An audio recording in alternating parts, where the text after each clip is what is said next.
Hello friends, knowledge trip में आप सभी का स्वागत है। आज का हमारा पहला प्रश्न है, भारत के राष्ट्रीय ध्वज की लंबाई और चौड़ाई का अनुपात क्या है? सही उत्तर है 3:2। राष्ट्रीय ध्वज में समान अनुपात में 3 क्षैतिज पट्टियां हैं। केसरिया सबसे ऊपर, सफेद बीच में और हरा रंग सबसे नीचे है। अगला प्रश्न है, भारत के राष्ट्रीय ध्वज के चक्र में कितनी तीलियां हैं? सही उत्तर है 24। इस चक्र को कर्तव्य का पहिया भी कहा जाता है। इसकी 24 तीलियां मनुष्य के 24 गुणों को दर्शाने का काम करती हैं। इन 24 गुणों को धर्म मार्ग भी कहा जाता है। अगला प्रश्न है, स्वतंत्र भारत के राष्ट्रीय ध्वज का डिजाइन किसने बनाया था? सही उत्तर है पिंगली वेंकैया ने।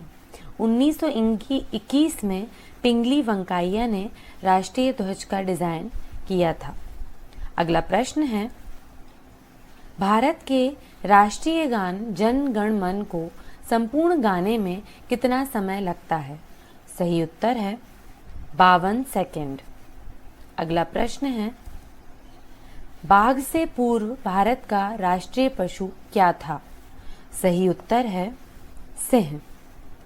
सिंह यानी शेर बाघ से पूर्व राष्ट्रीय पशु था भारत का। 1972 से राष्ट्रीय पशु सिंह की जगह बाघ ने ले ली थी। अगला प्रश्न है, भारत का राष्ट्रीय गीत वंदे मातरम सर्वप्रथम कब गाया गया था?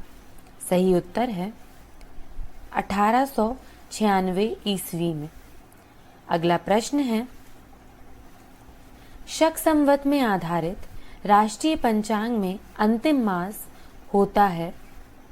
सही उत्तर है फागुन। फागुन, जिसे अंग्रेजी कैलेंडर में मार्च कहा जाता है, वह राष्ट्रीय पंचांग शक संवत में अंतिम मास होता है। अगला प्रश्न है, भारत के राष्ट्रीय गीत के गायन की अवधि कितनी है? सही उत्तर है 65 सेकंड। अगला प्रश्न है, आकाशवाणी और दूरदर्शन के दैनिक कार्यक्रमों की शुरुआत किससे होती है? सही उत्तर है राष्ट्रगीत। अगला प्रश्न है, सत्यमेव जयते शब्द कहाँ से लिया गया है? सही उत्तर है मुंडक उपनिषद। सत्यमेव जयते का सूत्र वाक्य मुंडक उपनिषद से लिया गया है। अगला प्रश्न है, भारत की राष्ट्रीय मछली कौन सी है? सही उत्तर है गंगा डॉल्फिन। सरकार ने 18 मई 2010 को गंगा डॉल्फिन को भारत का राष्ट्रीय जलीय जीव घोषित किया है। यह एक नेत्रहीन जलीय जीव है। अगला प्रश्न है, 14 अगस्त 1947 को पंडित जवाहरलाल नेहरू ने अपने किस भाषण में देश की आज़ादी की घोषणा की? सही उत्तर है ट्रस्ट विद डेस्टिनी, नियति से साक्षात्कार। अगला प्रश्न है, पहली बार भारत का राष्ट्रीय ध्वज कब फहराया गया था और कहाँ? सही उत्तर है 7 अगस्त 1906 को कोलकाता में पहली बार भारत का राष्ट्रीय ध्वज फहराया गया था। अगला प्रश्न है, भारत का अंतिम गवर्नर जनरल कौन था? सही उत्तर है सी राजगोपालाचारी। सी राजगोपालाचारी 1948 से 1950 तक भारत के अंतिम गवर्नर जनरल रहे हैं। अगला प्रश्न है, भारत ने पूर्ण स्वराज की घोषणा कब की थी? सही उत्तर है 1929 में। 31 दिसंबर 1929 को भारतीय राष्ट्रीय कांग्रेस का वार्षिक अधिवेशन तत्कालीन पंजाब प्रांत की राजधानी लाहौर में हुआ था। यहीं पर भारत ने पूर्ण स्वराज की घोषणा की थी। अगला प्रश्न है,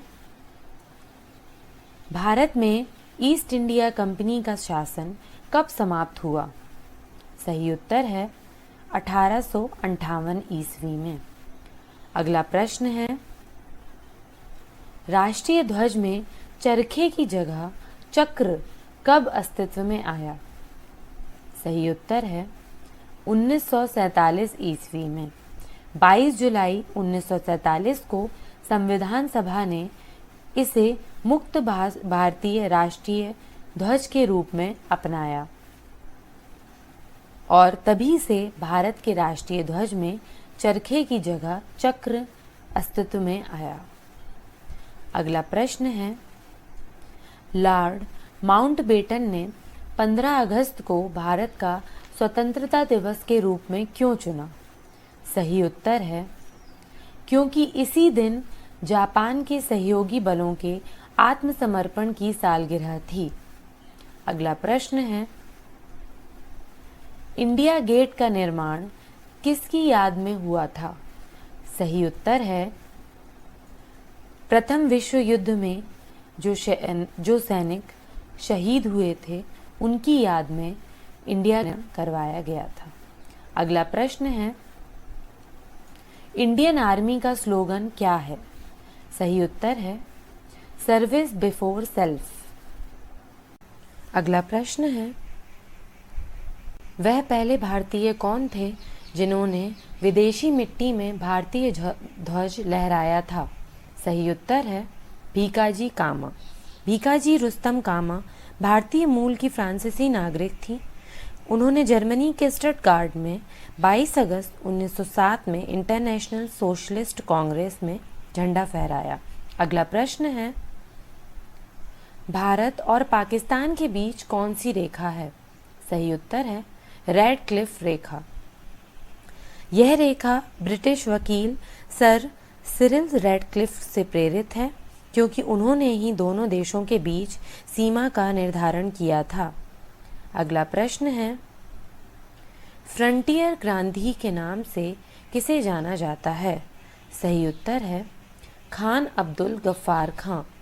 खान अब्दुल गफ्फार खां जी को फ्रंटियर गांधी या सीमांत गांधी के नाम से जाना जाता है। अगला प्रश्न है, भारतीय स्वतंत्रता संग्राम का सरकारी इतिहासकार कौन था? सही उत्तर है S.N. सेन। अगला प्रश्न है, 1857 की क्रांति का चिन्ह क्या निश्चित किया गया था? सही उत्तर है कमल और चपाती। अगर आपको हमारे वीडियो पसंद आ रहे हों तो वीडियो को लाइक करें और चैनल को सब्सक्राइब ज़रूर करें। Thank you.